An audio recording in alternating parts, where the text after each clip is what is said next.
वार्ता में जो कोविड को लेके है उसमें सबका स्वागत है।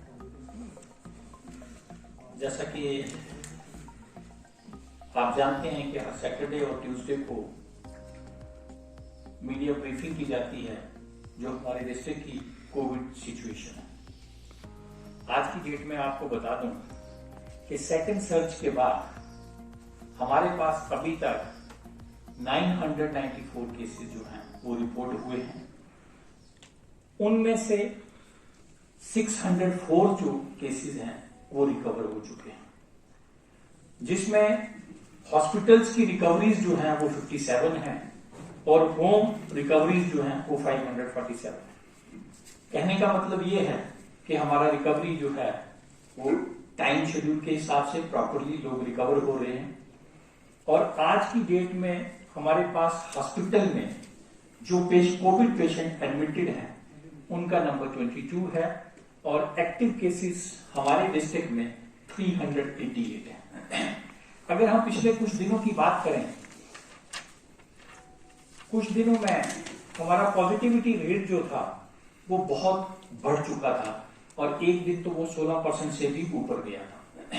मैं आपको बता दूं आज की डेट में हमारा एवरेज पॉजिटिविटी रेट जो है वो 2.86 के रेंज में चल रहा है। और अगर हम ये लॉकडाउन के पीरियड की बात करता हूं मैं, जिसमें कंटेनमेंट मेजर लिए गए थे, स्टार्टिंग में हमारा कोविड का जो रेट था, परसेंटेज की पॉजिटिविटी की, वो शुरू में बढ़ी और अब आप चंद दिनों से देख रहे हैं कि ये नंबर ऑफ केसेस जो हैं वो कम रिपोर्ट हो रहे हैं। मैं आपको बताना चाहूंगा, अगर हम पिछले 3-4 दिन की बात करें, एक दिन 25 केस आए, दूसरे दिन 54 केसेस आए, 30 केसेस और कल हमारे पास 15 केसेस रिपोर्ट हुए हैं। तो हमारा जो नंबर ऑफ केसेस है वो कम हो रहा है। उसके दो मेजर रीजंस हैं। एक, लोग एसओपीज का पालन कर रहे हैं, घर से कम बाहर निकल रहे हैं, और दूसरा जो कंटेनमेंट मेजर लिए जा रहे हैं।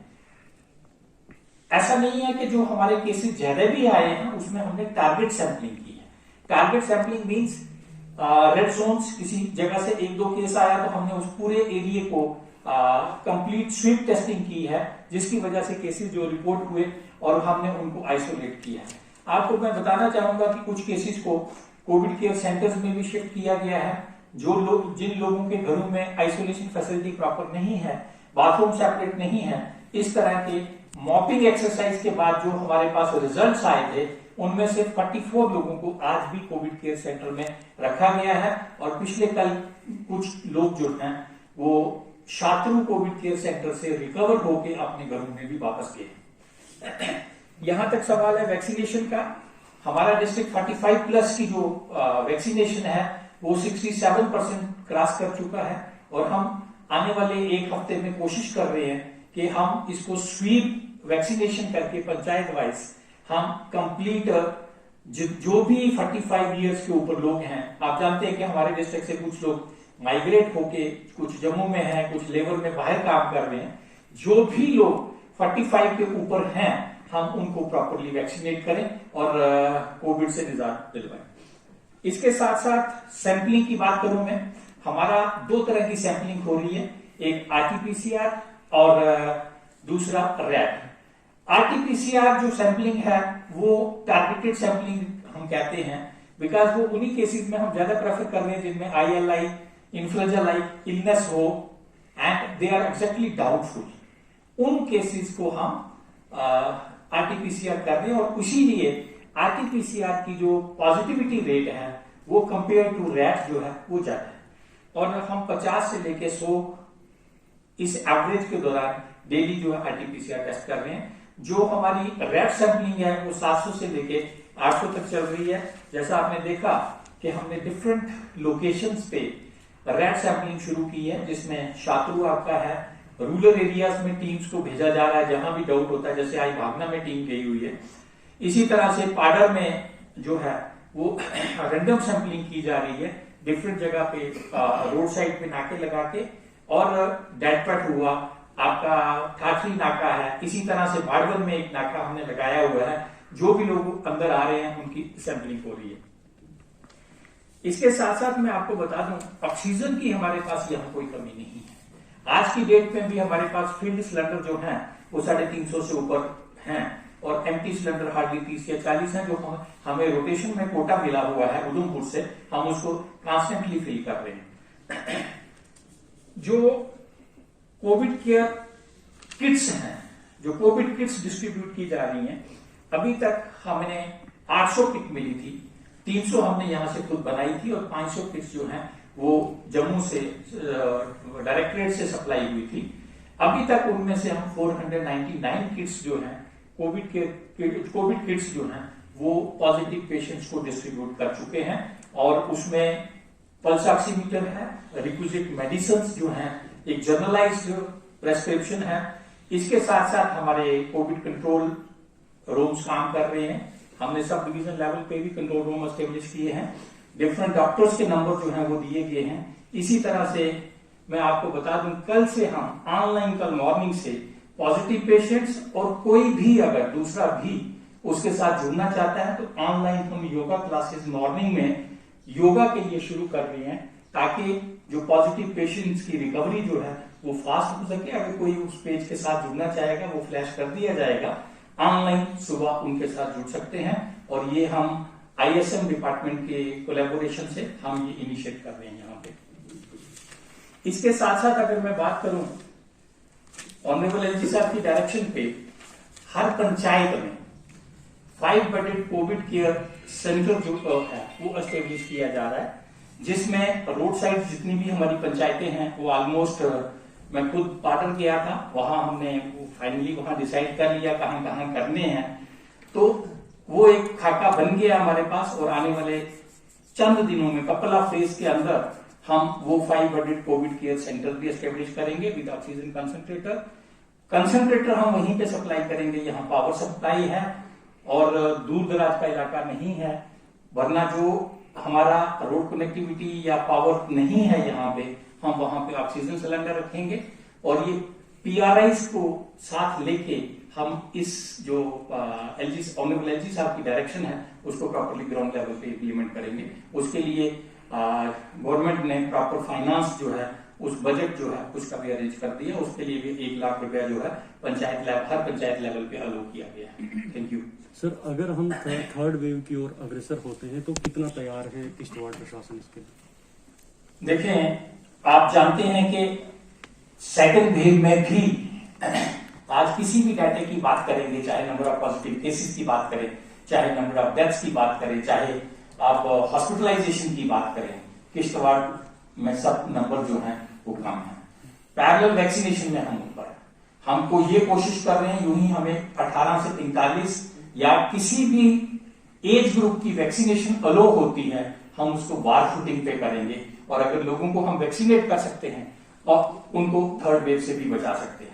थर्ड वेव के लिए जो कहा जा रहा है बच्चों पे इफेक्ट होगा, उसके लिए भी एक कमेटी बनी है, उस पर हम काम कर रहे हैं। हमें उसको कैसे टैकल करना है, कैसे हमने पेट्रियाटिक डिपार्टमेंट को यहाँ स्ट्रेंथन करना है।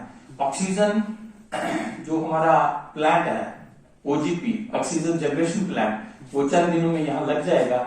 हमें एक और प्लांट का सोच रहे हैं, अगर सरकार से परमिशन मिलती है तो हम 100 MPa का एक और प्लांट यहाँ इंस्टॉल करेंगे, सो दैट ऑक्सीजन की कमी हमारे पास ना रहे। अगर थर्ड वेव आती भी है, ऑक्सीजन की जरूरत पड़ती है, हम यहाँ से पूरा करें और लोगों को बचा सकें। सर, कोरोना कर्फ्यू कितना कारगर है और अगर कोरोना कर्फ्यू के अंदर जो है पिछले कुछ दिनों से ढील दी जा रही है, 10 बजे के बाद भी लोग बाहर आ रहे हैं, तो उस पर आप कैसे नियंत्रण कर रहे हैं? क्या डायरेक्शन है इस तरह की? देखें, मॉर्निंग में ढील दी गई है सुबह 7 से 10 तक असेंशियल्स के लिए, जिसमें 50% आपकी करियाना शॉप्स खुलती हैं, वेजिटेबल फ्रूट शॉप्स खुल रही हैं। अगर इसके अलावा कोई भी खोल रहा है या मार्केट में घूम रहा है तो उसके खिलाफ एपिडेमिक एक्ट में एक्शन होगा। डिजास्टर मैनेजमेंट एक्ट लगा हुआ है, 144 लगी हुई है, उसको उनको बुक किया जाएगा और उस पर एक्शन किया जाएगा। Sir, micro containment Jones declare किए गए हैं, तो उनको अब रिवोक कब किया जाएगा? कल भी उमर मोहल्ला का एक बहुत बड़ा इश्यू सामने आया है। आपने शायद मालूम होगा कि गवर्नमेंट ने, हम माइक्रो कंटेनमेंट जोन जो है बना देते हैं, उसको उससे बाहर कैसे आना है उसके लिए भी there is a set policy. वो पहले उसको पार्शियल डी नोटिफाई किया जाता है एंड देन फुली, जब उसके अंदर टेस्टिंग के बाद कोई केस नहीं आता। पहले हम 21 दिन के बाद एक रैंडम सैंपलिंग करते हैं, अगर कोई केस नहीं आता हम उसको पार्शियली डी नोटिफाई करते हैं, और 28 डेज के बाद फिर सैंपलिंग करते हैं एक स्पेसिफिक परसेंटेज, और अगर केसेस नहीं आते उसको परमानेंटली डी नोटिफाई किया जाता है। There is a prescribed procedure for the notification of containment और माइक्रो कंटेनमेंट जोन्स। तो सर आपने पंचायत में बेड एस्टेब्लिश की बात की, फिर से मड़वा वार्डन और दक्षिण की बात आती है, नवा इलेक्ट्रिसिटी है ना कम्युनिकेशन है, मड़वा में टावर, वार्डन में टावर लग रहा है, उस पर भी थोड़ा सा आप बताएंगे। और अगर जैसे सुखनाई जैसी पंचायत है या रिन्नाई जैसी है, वहाँ कैसे आप एस्टेब्लिश करेंगे और वहाँ हेल्प कैसे पहुंचाई जाएगी जहाँ 3 दिन लगते हैं पैदल? देखिए मैं आपको बताऊं, ये पंचायत लेवल पे जो कोविड केयर सेंटर एस्टेब्लिश किए जा रहे हैं, ये बेसिकली उन लोगों के लिए हैं जिनके घरों में आइसोलेशन की फैसिलिटी नहीं है। मेडिकल केयर इन सबको एक नेटवर्किंग के थ्रू जो हमारे पास अवेलेबल रिसोर्सेज हैं उनके साथ जोड़ा जाएगा। वहां सिलेंडर इसलिए रखा जाएगा कि किसी को इमीडिएटली नीड पड़ती है तो उसको दे दिया जाए। आपकी बात बिल्कुल सही है, हमारा दूर दराज का इलाका है, वहां बिजली नहीं है, कनेक्टिविटी नहीं है, मुश्किलात हैं, बट मुझे उम्मीद है कि हम वहां तक नहीं पहुंचेंगे, वहां तक स्प्रेड नहीं होने दिया जाएगा और हम सेफली बाहर आएंगे। तो सर जो टावर लग रहा है उसके बारे में थोड़ा सा दीजिए, क्योंकि मिस कर देखें 2 टावर जो आपके बारबन में लगे थे, ऑलरेडी टीम्स वहां पहुंची हैं, कोशिश कर रहे हैं कि आने वाले हफ्ता 10 दिन के अंदर अंदर उन दोनों को जियो वाले जो हैं दे हैव कमिटेड कि हम उनको एक्टिवेट करके वहां नेटवर्क वो कनेक्टिविटी दे देंगे। सर मड़वा में क्यों? इसी वार्डन में 2 टावर्स लगे हुए हैं। इसी तरह से 5 टावर्स की लोकेशन फाइनल हो गई है, वहां वार फिटिंग पे आने वाले 1 हफ्ते में काम शुरू हो जाएगा और within 1 month as per the commitment of Jio people they will give the connectivity to that area. That was my first commitment with the people of Bardwan and Madhwa to connect them with telephone connectivity. तो उस पे जिस दिन से मैंने join किया हम उस दिन से काम कर रहे हैं। लास्ट पे लोगों को एक मैसेज आप मेरा यही मैसेज रहेगा, जो कंटेनमेंट मेजर्स हैं उनका पालन करें, अननेसेसरली घरों से बाहर मत निकलें, कोविड अप्रोप्रिएट बिहेवियर को फॉलो करें, और जो 45 साल के ऊपर लोग हैं वो इमीडिएटली अपने आप को वैक्सीनेट कराएं और इस कोरोना से अपने आप को दूर रखें, अपने आप को, अपने सगे संबंधियों को, सबको इससे बचाएं। धन्यवाद।